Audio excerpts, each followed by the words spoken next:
හරි ළමයි අද කතා කරන්න තියෙන්නේ 9 ශ්‍රේණියේ ගණිතයේ දෙවෙනි ප්‍රශ්න පත්‍රය. හරි එහෙනම් අපි පළවෙනි ප්‍රශ්නේ ගමු පේපරේ. මොකද්ද පළවෙනි ප්‍රශ්නේ තියෙන්නේ මම මෙතනින් දාන්නම් පළවෙනි ප්‍රශ්නේ. 2 ධන වරහණක් ඇතුලේ 2 ඍණ 1 ඊට පස්සේ ධන 7 ඍණ 2. හරි දැන් බලමු මේ වගේ ගැටලුවක් කොහොමද විසඳන්නේ කියලා. ඉස්සෙල්ලා මොකද්ද කරන්නේ මේක දැන් බොඩ් මාස් විදියට තමයි කරන්නේ. ඉස්සලාම වරහණක් තියෙනවා වරහණ තමයි සුළු කරගන්නේ. හරිද? එතකොට දැන් අපි ඉස්සලාම වරහණ සුළු කරගෙන ඉමු. 2 ධන දෙකෙන් එකක් කීයද? අඩු කරපුවාම 1යි. ඊට පස්සේ උඩට ඒ විදිහටම ලියා ගන්න ස්ටෙප් බයි ස්ටෙප් යමු. 7 ඍණ 2 ඒ විදිහටම ලියාගත්තා. ඊට පස්සේ කොහොමද කරන්නේ? දැන් මෙතන මේක ගත්තාම ධන තියෙනවා ඍණ තියෙනවා. එතකොට දෙකෙන් මොකද්ද ඉස්සලාම කරන්නේ? ඉස්සලාම කරන්නේ මොකද්ද? වම් පැත්තේ තියෙන එක තමයි ඉස්සලාම කරන්නේ. එතකොට දැන් වම් පැත්තේ තියෙන්නේ මොකද්ද? වම් පැත්ත ඉස්සලාම තියෙන්නේ 4 ඍණ 2 කියන එක. එතකොට 7න් 2ක් අඩු කරලා ඉස්සලාම අපි ලියා ගන්නවා 5යි. ධන 1 ධන 2. හරිනේ. දැන් මේක සුළු කරන්නේ කොහොමද? 5ට එකක් එකතු කරනවා 6යි 6ට දෙකක් එකතු කරනවා 8යි. එතකොට ආන්සර් එක කීයද? 8යි. ඊට පස්සේ අපි යනවා දෙවෙනි ප්‍රශ්නෙට. දෙවෙනි ප්‍රශ්නේ මොකද්ද තියෙන්නේ? පේපර් එක නැති අය WhatsApp එකට මැසේජ් එකක් දාන්න මම ආයෙ පාරක් දාන්නම්. හරි දැන් යනවා දෙවෙනි ප්‍රශ්නෙට. දෙවෙනි ප්‍රශ්නේ මොකක්ද තියෙන්නේ? කෝණ සම්බන්ධ ගැටලුව. මෙතන තියෙනවා 70ක් අංශක. මෙතන තියෙනවා x. ප්‍රශ්නේ මොකක්ද අහලා තියෙන්නේ? x හි අගය සොයන්න. එතකොට කොහොමද අපි x ගේ අගය හොයන්නේ? දැන් අපි දන්නවා මේක සරල කෝණයක්. මේක සම්පූර්ණයෙන් ගත්තාම මේක මොකද්ද? සරල කෝණයක්. එතකොට සරල කෝණේ මේ සම්පූර්ණ එකම ගත්තොත් මොකද්ද? 180යි. මේ සම්පූර්ණ එකම 180යි. එතකොට දැන් අපිට තියෙන්නේ x හොයන්න. එතකොට x හොයන්නේ කොහොමද? 180ෙන් අපි දන්නවා දැන් මෙයාගේ අගය දන්නවා මේ කෝණයගේ දන්නවා මේ කෝණයගේ කීයද 70යි. ඒකෙන් අඩු කරනවා 70 එතකොට එනවා x ගේ අගය. එතකොට 180ෙන් 70ක් අඩු කරපුවම කීයද 110යි. එතකොට x සමානයි කීයද අංශක 110යි. හරිනේ. තියන්නේ අපිට තුන්වෙනි ප්‍රශ්නේ. මම මේ උඩ එක මකා ගන්නවා.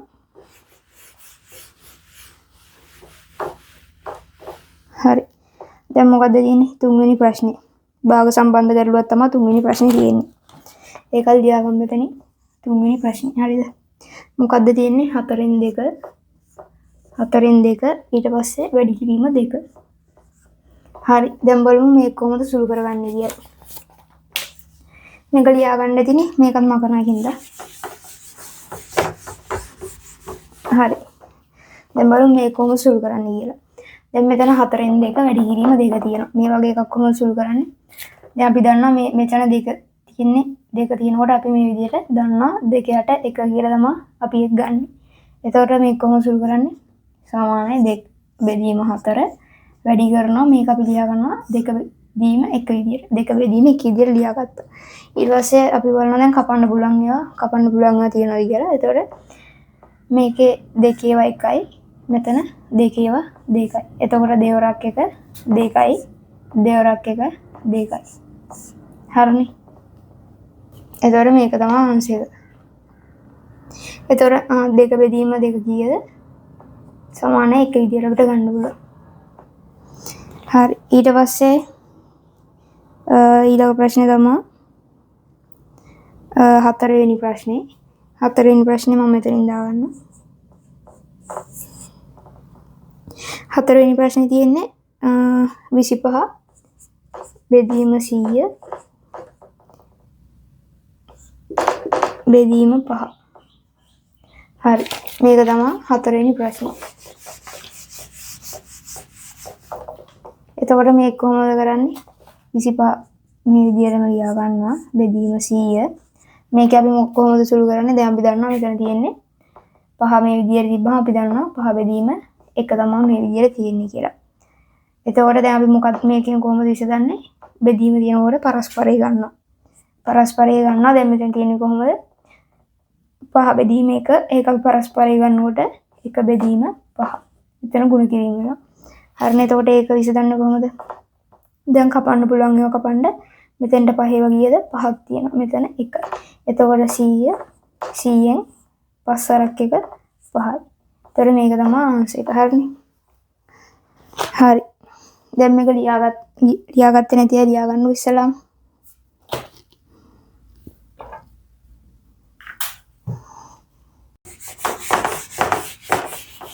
හරි ඊළඟට තියෙන මොන ප්‍රශ්නේද? පස්වෙනි ප්‍රශ්නේ. පස්වෙනි ප්‍රශ්නේ මොකද්ද තියෙන්නේ?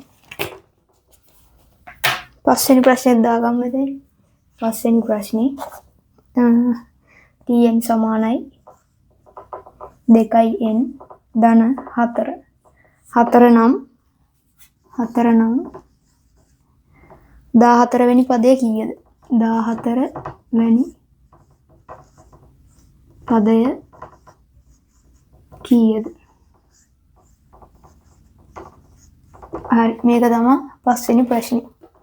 tn සමානයි 2n ධන 4 නම් 14 වෙනි පදය කීයද? එතකොට අපි මොකද්ද මේක හොයන්නේ? කොහොමද හොයන්නේ? අපි දන්නවා පදයක් හොයනකොට tn සමාන කරලා මේක ඉස්සරහම ඇටින් ලියන්න. tn සමානයි 2n ධන 4 තමයි දැන් තියෙන්නේ. එතකොට 14 වෙනි පදේ කොහොමද හොයන්නේ? t n වෙනුවට දානවා 14. මොකද අපි හොයන්නේ 14 වෙනි පදේ. දෙක ඒ විදිහ දෙක n වෙනුවට මොකද දාන්නේ 14. මොකද අපි හොයන්නේ 14 වෙනි පදේ. ඊට පස්සේ එකතු කරනවා 4. එතකොට දැන් මේ වරහන් ඉස්සරහට සුළු කරගෙන ඉන්න ඕනේ. දෙවරක් 14 කීයද?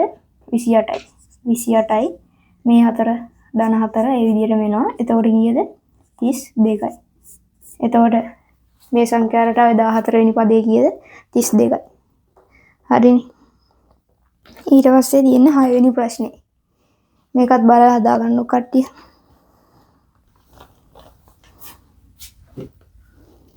ඊට පස්සේ තියෙන්නේ අපිට 6 වෙනි ප්‍රශ්නේ.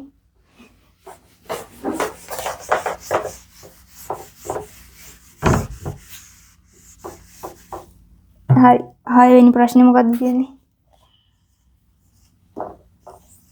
6 වෙනි ප්‍රශ්නේ ටිකක් දිගයි මම ඒක කටින් කියන්න ඕගොල්ලෝ ලියා ගන්න. හරිද? රබුටන් ගෙඩි 1000කින් පහෙන් දෙකක් විකුණන ලදී. ඉතිරි රබුටන් ගෙඩි ගණන කීයද? ආයෙ කියන්නම් ප්‍රශ්නේ. රබුටන් ගෙඩි 1000කින් පහෙන් දෙකක් විකුණුවා. ඉතිරි රබුටන් ගෙඩි ගණන තමයි අහන්නේ. හරිනේ. එතකොට ඒක හදන්නේ කොහොමද? රබුටන් ගෙඩි 1000ක් තිබ්බලු. ඒකෙන් පහෙන් දෙකක් වික්කලු. ඉතිරි රබුටන් ගණන තමයි අහන්නේ. ඉතිරි රබුටන් ගෙඩි ගණන තමයි අහන්නේ. දැන් අපිට මේක විදි කීපයකට හදන්න පුළුවන්. එක විදියක් තමයි දැන් අපි කෙලින්ම දන්නවා පහෙන් දෙකක් තමයි වික්කේ. එතකොට ඉතිරි කොටස කීයද? පහෙන් 3යි. එතකොට අපිට මේකෙන් කෙලින්ම පහෙන් 3 බලන්න පුළුවන්. ඉතිරි කොටස ගන්න. කොහොමද ගත්තේ? රබුටන් ගෙඩි 1000ක් තිබ්බා. පහෙන් දෙකක් වික්කලු. එතකොට ඉතිරි කොටස කීයද? පහෙන් 3යි. එතකොට 10න් පහෙන් 3ක් බලපුවම අපිට ඉතිරි ගණන එනවා. එතකොට කොහොමද මේක විසඳන්නේ? මෙතන අපි දන්නවා සුපුරුදු පරිදි දැන් මෙතන එක තියෙනවා. ඒක අවශ්‍යම නැහැ. දාන්න අවශ්‍යම නැහැ. ඒක නිකන් සාමාන්‍ය විදිහට හදාගෙන යන්න පුළුවන්. මෙතන පහේව එකයි. මෙතන දෙකයි. එතකොට මෙතන 200 වරක් 3 කීයද? 600. එතකොට රබුටන් කීයක් ඉතිරිද? 600ක් ඉතිරි. නැත්නම් අපිට තව විදියකට මෙහෙම ගන්න පුළුවන්. ඒ ක්‍රමය දෙක කියලා දාන්නම් මෙතන. මේක ලේසියි. මේක සරලවම ටක් ගාලා ගන්න පුළුවන්. නැත්නම් තව එක්කෙනෙක්ට හොයන්න පුළුවන්. වික්ක ගන්න හොයලා තිබ්බ ගානෙන් අඩු කරලා ගන්න පුළුවන්. ඒක කොහොමද කරන්නේ? 1000ක් තිබ්බා. වික්කලු කීයක්ද? පහෙන් දෙකක් වික්කලු. එතකොට විකුණපු ගාන හොයන්න පුළුවන් අපිට. 5 එකයි මෙතන 2යි. එතකොට 200 2 400. මේ විකුණපු ගාන තමයි 400 කියන්නේ. එතකොට රබුටන් ගෙඩි 1000ක් තිබ්බා. 400ක් වික්කනම් ඉතිරි කීයද? 600යි. මේක තමයි දෙවෙනි ක්‍රමය. හැබැයි අපිට මේක දැන් තේරෙනවා මේක ටිකක් අර දිගයි. මේකේ කෙලින්ම හදාගෙන යන්න පුළුවන් ලේසි සරලයි. හරිනේ. ඒ ක්‍රම දෙකටම ගන්න පුළුවන් ගැටලුවක් නැහැ. හරි ඊට පස්සේ තියෙන 7 වෙනි ගාන. හරි එහෙනම් අපි යනවා 7 වෙනි ගානට. 7 වෙනි ගාන මොකක්ද තියෙන්නේ?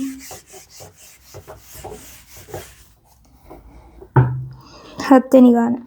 ඒකෙත් ඡේදයක් තියෙනවා ලොකු. ඒක අපි කරුණු ටික විතරක් දාගමු. පොල් ගෙඩි 20000ක් කල විසලක තිබෙනවලු. පොල් ගෙඩි 20000ක් කල විසලක තියෙනවලු. ඉන් 10න් එකක් නිමල් තමයි මිලදී ගන්නේ. ඉතිරියෙන් දෙකෙන් එකක් සදුන් මිලදී ගන්නවා. සදුන් මිලටගත් පොල් ගෙඩි ගන්න කීයද කියලා අහනවා. මොකක්ද අහන්නේ? කඩේක තියෙනවා පොල් ගෙඩි 20000ක්. ඒකෙන් 10න් එකක් නිමල් ගන්නවා. ඊට පස්සේ ඉතිරියෙන් දෙකෙන් එකක් තමයි සදුන් ගන්න. සදුන් ගන්න පොල් ගෙඩි ගන්න තමයි අහන්නේ. එතකොට ඒක කොහොමද හදන්නේ? පොල් ගෙඩි තියෙනවා 20000. හරිද? ඊට පස්සේ නිමල් ඒකෙන් ගන්නවා මිලදී ගන්නවා 10න් එකක්.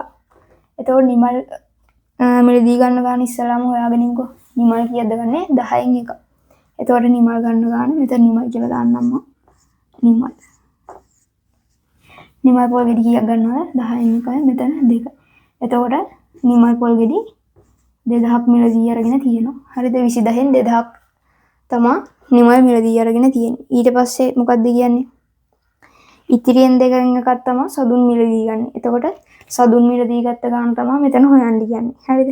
මොකක්ද කියන්නේ? ඉතිරියෙන් දෙකෙන් එකක් තමයි සදුන් මිලදී ගන්න. එතකොට සදුන් මිලදී ගන්න ප්‍රමාණය කොහොමද ගන්නෙ? මේක දැන් සදුන් මිලදී ගන්න ප්‍රමාණය හොයමු. ඉතිරියෙන් තමයි දෙකෙන් එකක් ගන්න. එතකොට ඉතිරි ප්‍රමාණය කොහොමද? 20000ක් තිබ්බා. ඒකෙන් 2000ක් නිමල් ගත්තා. එතකොට ඉතිරිය කීයද? ඉතිරිය 18000යි. ඒකෙන් දෙකෙන් එකක් සදුන් මිලදී ගන්න. එතකොට 18000න් දෙකෙන් එකක් තමයි සදුන් මිලදී ගන්න. එතකොට සදුන් මිලදී ගන්න පොල් ගෙඩි ගන්න කීයද? මෙතන 1යි මෙතන 9යි. එතකොට සදුන් පොල් ගෙඩි 9000ක් මිලදී ගන්නවා. එතකොට මේක තමයි ආන්සර් එක. කොහොමද ඒක ඇදුවා ආයි බලන්න. ඒක හදපු විදිය පොල් ගෙඩි 20000ක් තිබ්බා. ඒකෙන් 10න් එකක් නිමල් ගන්නවා. එතකොට ඒකට 10න් එකක් බැලුවා 2000ක් තමයි නිමල් මිලදී අරගෙන තියෙන්නේ. එතකොට ඊළඟට කියනවා ඒ ඉතිරි නිමල් මිලදී ගත්තට පස්සේ ඉතිරියෙන් දෙකෙන් එකක් තමයි සදුන් ගන්න. එතකොට ඉතිරිය කීයද? 20000න් 2000ක් නිමල් ගත්තා. ඉතුරු 18000යි. ඒ 18000න් තමයි දෙකෙන් එකක් සදුන් මිලදී ගන්න. එතකොට ඒ 18000ට දෙකෙන් එකක් බැලුවා 9000යි. හරි ඒ විදිහට තමයි ඒ ගාන හදන්නේ. ඊට පස්සේ අපිට තියෙන්නේ 8 වෙනි ගාන. 8 වෙනි ගාන අපි දෙසි ඒක බලමු.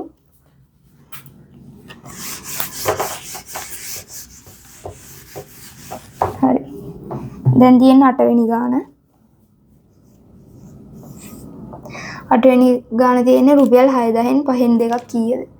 රුපියල් 6000න් පහෙන් දෙකක් කීයද? පහෙන් දෙකක් කීයද? හරි මේක ලේසියිනේ. මොකක්ද කියන්නේ රුපියල් 6000න් පහෙන් දෙකක් කීයද? එතකොට මොකද්ද කොහොමද ගන්නේ? 6000න් පහෙන් දෙකක්. 6000න් පහෙන් දෙකක් කියනකොට 6000 වැඩි කිරීම පහෙන් දෙක. එතකොට කොහොමද? මෙතන 1යි මෙතන තියෙනවා 12. එතකොට 1200 වැඩි කරනවා දෙකකින් 2400යි. හරිනේ. 6000න් පහෙන් දෙකක් කොහොමද ගන්නෙ? 6000න් වැඩි කරනවා පහෙන් දෙකෙන්. එතකොට එනවා 2400යි. හරි ඊට පස්සේ තියෙන්නේ 9 වෙනි ප්‍රශ්නේ. 9 වෙනි ප්‍රශ්නේ තියෙනවා සංඛ්‍යා රටාවක් දීලා සංඛ්‍යා රටාව තමයි 20, 22, 24 සහ 26. මේ සංඛ්‍යා රටාවේ පොදු අන්තරය කීයද කියලා තමයි අහන්නේ. පොදු අන්තරය කොහොමද ළමයි වන්නේ? පළවෙනි පදේ හැර ඊළඟට තියෙන ඕනෑම පදයක් තෝරගන්නවා. ඒ පදෙන් ඊට පෙර පදේ අඩු කරනවා. එතකොට එනවා පොදු අන්තරය. එතකොට දැන් අපිට 20 ගන්න පුළුවන්ද? 20 ගන්න බෑ. මොකද සංඛ්‍යා රටාවේ පළවෙනි පදේ අපි අතහරිනවා. ඒකෙන් අඩු කරන සංඛ්‍යාවක් නැති හින්දා. ඊට පස්සේ මේ තියෙන ඕනෑම එකකින් අපි කැමති එකක් හිතා ගන්නවා. එතකොට අපි උදාහරණයක් හිතමු 26 හිතා ගන්නවා. එතකොට 26න් ඊට පෙර පදේ මොකද්ද? 24. 26න් 24ක් අඩු කරනවා. එතකොට 26න් ඍණ 24 සමානයි 2යි. පොදු අන්තරය කීයද? 2යි. නැත්නම් අපි හිතමු දැන් තව එක්කෙනෙක් හිතා ගන්නවා 24යි. 24ට පෙර පදේ මොකද්ද? 22යි. එතකොට 24න් අඩු කරනවා 22ක්. උත්තරේ කීයද? 2යි. ඒ සංඛ්‍යාවම මේ විදිහටම එනවා ඕන එකක් අඩු කරපුවාම. හරිනේ. ඊට පස්සේ තියෙන්නේ 10 වෙනි ප්‍රශ්නේ. 10 වෙනි ප්‍රශ්නේ මොකද්ද? මෙතනින් දාන්නම් 10 වෙනි ප්‍රශ්නේ. බේසමක් 970කට අලෙවි කරනවා. ඒකෙන් 231ක අලාභයක් සිදු වෙනවා. බේසමේ වෙළඳපොළ වටිනාකම කීයද? මොකද්ද කියන්නේ? අපි මේකේ තියෙන දේවල් ටික ඉස්සරහම දාගමු. බේසමක් 970කට තමයි අලෙවි කරන්නේ. 970කට අලෙවි කරනවා. හරිද? එතකොට 231ක් අලාභයි. එතකොට බේසමේ නිවැරදි නැත්නම් වෙළඳපොළ වටිනාකම කීයද? 231ක අලාභයක් තියෙනවා. අලාභය තමයි 231. හරිද? මේක විකුණලා තියෙන්නේ කියලාද? 970කට. එතකොට මේකේ සැබෑ වටිනාකම නැත්නම් වෙළඳපොළ සැබෑ වටිනාකම කොහොමද ගන්නෙ? වික්කේ කීයද? 970කට අලාභය කීයද? 231යි. එතකොට ඒ දෙක එකතු කරලා තමයි වෙළඳපොළ වටිනාකම ගන්නෙ. එතකොට කීයද? මෙතන 1යි 0යි 11යි මෙතන 12යි. 1000 රුපියල් 1200 එකයි තමයි වෙළඳපොළ සැබෑ වටිනාකම. ඒක විකුණලා තියෙන කීයටද 970ට. ඒතකොට ලාභයක් වෙලා තියෙනවා 231ක.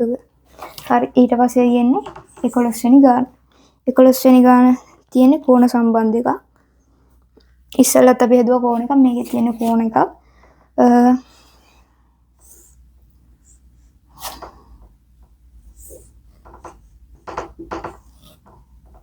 මෙතන තියෙනවා y.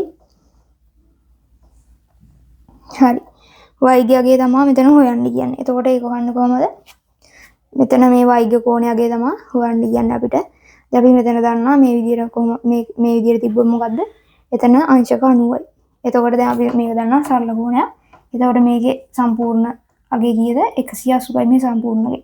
එතකොට 180ෙන් අපි දන්න ටික අඩු කරගත්තාම අපිට y ඉතුරු වෙනවා. එතකොට y ගේ අගේ අපිට හොයාගන්න පුළුවන්. එතකොට අපි කොහොමද හොයන්නේ? 180ෙන් අඩු කරනවා අපි දන්න ටික අඩු කරමුද?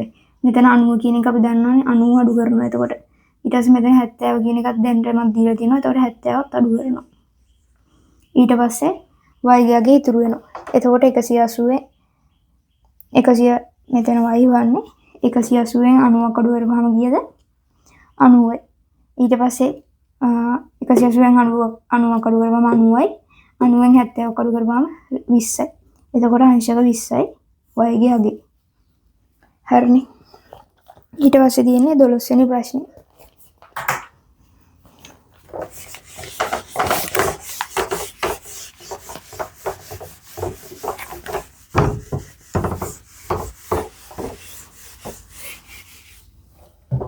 හරි. දැන් යමු 12 වෙනි ප්‍රශ්නෙට. 12 වෙනි ප්‍රශ්නේ මොකද්ද තියෙන්නේ? පුද්ගලයෙකු සතු මුදලින් 120ක් රුපියල් 6000ක් වේ නම් 180 වන්නේ කීයද? මොකද්ද කියන්නේ? 120ක් සමානයි රුපියල් 6000ක් නම් 180 කියන්නේ කීයද? මේක තමයි අපිට හොයන්න තියෙන්නේ. හරිනේ. 120ක් කියන්නේ 6000ක් කියලා දැන් දීලා තියෙනවා. 180ක් කියන්නේ කීයද කියලා තමයි මෙතන හොයන්න තියෙන්නේ. එතකොට ඒක කොහොමද හොයන්නේ? 6000 අපි දන්නවා දැන් 120ක් කියලා. එතකොට මේක මොකද්ද කරන්නේ? 20ෙන් බෙදනවා. අපිට හොයාගන්න ඕනේ 80ක් 20ෙන් බෙදපුවාම කීයක් දෙන්නේ? එකක අගේ එනවා. එතකොට 6 මෙතන දීලා තිබ්බා කලින් වගේම 6000ක් කියන්නේ 20ක් කියන්නේ 6000යි 80 තමයි හොයන්න යන්නේ. එතකොට 6000 බෙදනවා 20ෙන් වැඩි කරනවා 80. මොකද අපිට හොයාගන්න ඕනේ 80 කියන්නේ කීයක්ද කියලා. එතකොට කොහොමද දෙන්නේ? දැන් මේක බෙදා මෙතන මේක සම්පූර්ණ එකම අපිට කපලා දාන්න පුළුවන්. මෙතන 1යි මෙතන 4යි. එතකොට 6000 4ෙන් වැඩි කරන්න තියෙන්නේ. එතකොට කීයද? 6000 4ෙන් වැඩි කරපුවම 24000යි. හරි. ඒක ආයෙ බලන්න 120ක් කියන්නේ 6000යි 180 කියන්නේ කීයක්ද කියලා තමයි හොයන්න තියෙන්නේ. එතකොට දැන් අපි දීලා තියෙන අගේ ගත්තා 6000යි 6000 කියන්නේ 20ක් නේ. එතකොට 6000 බෙදනවා 20ෙන් හොයන්න ඕන ගානේ වැඩි කරනවා. එතකොට දැන් අපිට හොයන්න තියෙන 80 ඒකින්ද මෙතෙන්ට 80 දාගත්තා. එතකොට ඒක සුළු කරපුවාම එනවා 24000යි. දැන් හිතන්න 120ක් කියන්නේ 6000යි. මෙතන හොයන්න කියනවා 160ක් කියන්නේ කීයද කියලා හොයන්න කියනවා. එතකොට මොකද්ද කරන්නේ? 6000 බෙදනවා 20ෙන් වැඩි කරනවා 60ෙන්. දැන් ඊට පස්සේ හොයන්න කියනවා 140ක් කියන්නේ කීයද? එතකොට කොහොමද ගන්නේ? 6000 බෙදනවා 20ෙන් වැඩි කරනවා 40ෙන්. ඒ හොයන්න ඕන ගානේ වැඩි කරන්න තියෙන්නේ. හරි. ඊට පස්සේ තියෙන්නේ 13 වෙනි ගාන. 13 වෙනි ගාන මම මෙතනින් දාගන්නවා. 13 වෙනි ප්‍රශ්නේ මොකද්ද? පොත් අලුවේ කරුවෙක් 600ට මිලදී ගත් පොතක් 650ට විකුණා නම් ලාභය කොපමණද? තව ප්‍රශ්නයක් ඒකේ තියෙනවා. ඉස්සරහම පළවෙනි ප්‍රශ්නේ හදලා ඉමු එකේ 13. පොත් අලුවේ කරුවෙක් 600ට මිලදී ගත් එකක් 600ට මිලදී ගත් එකක් 650ට විකුණනවා. විකුණන්නේ කීයටද? 650ට. 600ට ගත් එකක් 650ට විකුණනවා. ලාභේ පළවෙනි ප්‍රශ්නෙන් අහනවා ලාභය කීයද? එතකොට 650ට තමයි අපි විකුණන්නේ. ඒකේ සත්‍ය අපි මිලදී ගත්ත වටිනාකම 600යි. ලාභය කීයද? රුපියල් 50යි. හරිනේ. හරි. ඊට පස්සේ තියෙන්නේ කීයද? 14 වෙනි ප්‍රශ්නේ. ඒකේ තියෙන්නේ tn සමානයි 3n ඍණ 2 සංඛ්‍යා රටාවේ අනුයාත පද දෙකක් අතර වෙනස කොපමණද? එතකොට අනුයාත පද දෙකක් අතර වෙනස කියන්නේ මොකක්ද ළමයි? දැන් අපි දන්නවා සංඛ්‍යා රටාවක් ගත්තාම දැන් සංඛ්‍යා රටාවක් උදාහරණ කරමු 2 4 6 8 කියන සංඛ්‍යා රටාවක් තියෙනවා. අනුයාත පද දෙකක් අතර වෙනස කියන්නේ මේ එක ළඟ තියෙන පද දෙකක් අතර වෙනස තමයි මේගොල්ලෝ අහන්නේ. මේ පද දෙකේ වෙනස. නැත්තම් මේ පද දෙකේ වෙනස. නැත්තම් මේ පද දෙකේ වෙනස. දැන් අපි ගන්නවා ආයේ 3 ඊට පස්සේ 5 7 ඊට පස්සේ 9 ඒ වගේ සංඛ්‍යා රටාවක් තියෙනවා. ඒතකොට අනුයාත පද දෙකක් අතර වෙනස කියන්නේ මේ මොකක් හරි පද දෙකක් එක ළඟ තියෙන පද දෙකක් අරගෙන ඒ දෙකේ වෙනස තමයි අනුයාත පද දෙකක් අතර වෙනස කියලා කියන්නේ. හරි. එතකොට දැන් මේ සංඛ්‍යා රටාවේ අනුයාත පද දෙකක් අතර වෙනස තමයි අහන්නේ. එතකොට අපි මේක ගොඩ නැගුවේ කොහමද? මෙතන මේ අපි ගත්ත පොදු අන්තරේ අරගෙන අපි මෙතෙන්ට දාන්නේ. දැන් අපි හිතන්න සංඛ්‍යා රටාවක් තියෙනවා මේ විදිහට 2 4 6 8 කියන සංඛ්‍යා රටාවක් තියෙන උදාහරණයකට. එතකොට අපි මේක ගොඩනගන්නේ කොහොමද? tn සමානයි මේකේ අපි ගන්නවා වෙනස. එතකොට 4න් 2ක් අඩු කරනවා 2යි. එතකොට මෙතන මොකක්ද දෙන්නේ? 2යි n කියලා. ඉතුරු එකනේ ධන හෝරින දාලා අපි ඉතුරු වගේ දැම්මේ. ඒ විදිහනේ අපි ඒක ගොඩ නැගුවේ. එතකොට දැන් මේක ඇවිල්ලා තියෙන්නේ මේ 3i n කියන එකේ මේ 3 එන්නේ කොහොමද? පද දෙකක් අතර. හරිනේ මේ 3 කියලා එන්නේ මොකද්ද? එතකොට මේ පද දෙකක් අතර වෙනස තමයි මේ 3 කියලා එන්නේ. එතකොට අනුයාත මේ සංඛ්‍යා රටාවේ අනුයාත පද දෙකක් අතර වෙනස කීයද? 3යි කියලා අපිට බැලුවම පේනවා. ඒකේ හදන්න දෙයක් නැහැ. ඒක බලපු ගමන් පේනවා වෙනස 3යි කියලා. හරිනේ. ඊට පස්සේ තියෙන්නේ ඊළඟ ප්‍රශ්නේ මොකක්ද? 14 කරා 15. 15 වෙනි ප්‍රශ්නේ. ඒක මම මෙතන හදන්නම්. 15 වෙනි ප්‍රශ්නේ. 15 වෙනි ප්‍රශ්නේ. ඒක මොකද්ද තියෙන්නේ? ත්‍රිකෝණයක් දීලා තියෙනවා. මෙතන x, මෙතනත් x, මෙතනත් x. හරි මේ 15 වෙනි ප්‍රශ්නේ හරිද? දැන් මේ ත්‍රිකෝණ දිහා බලපුවම ඔයගොල්ලන්ට මොකද්ද තේරෙන්නේ? කෝණ තුනම ඉස්සෙල්ලාම අපි ත්‍රිකෝණයක අභ්‍යන්තර කෝණවල එකතුව කොහොමද ගන්නෙ? අභ්‍යන්තර කෝණවල එකතුව කීයද? 180යි. එතකොට දැන් මේ ත්‍රිකෝණය ගත්තාම හැම කෝණයකම දීලා තියෙන්නේ x x x. එතකොට ඒ දිහා බලපු ගමන් අපිට කියන්න පුළුවන් මේ කෝණ තුනම සමාන අගයක් තමයි ගන්න. හරිනේ. ඒ කියන්නේ මොකද? සම්පාද ත්‍රිකෝණයක්. එතකොට ඒකේ x ගේ අගය තමයි අපිට හොයන්න කියන්නේ. x ගේ අගය කොහොමද ගන්න? එතකොට අපි දන්නවා කෝණ ටික එකතු කීයද? 180. එතකොට මෙතන තියෙනවා 1 2 3 x 3ක් තියෙනවා. එතකොට 3යි x සමානයි 180. දැන් අපිට මොකක්ද ඕනේ? මේක කෝණයක අගය තමයි අපිට හොයාගන්න ඕනේ. එතකොට කොහොමද ගන්නේ? 180 බෙදනවා 3. මේ 3යි x කියන එකේ මේ පැත්ත බෙදනවා 3. එතකොට කොහොමද එන්නේ? x සමානයි මෙතන බෙදපුවාම 60ක් එනවා. එතකොට මේ x ගේ අගය කීයද? අංශක 60යි. හරි. ඊට පස්සේ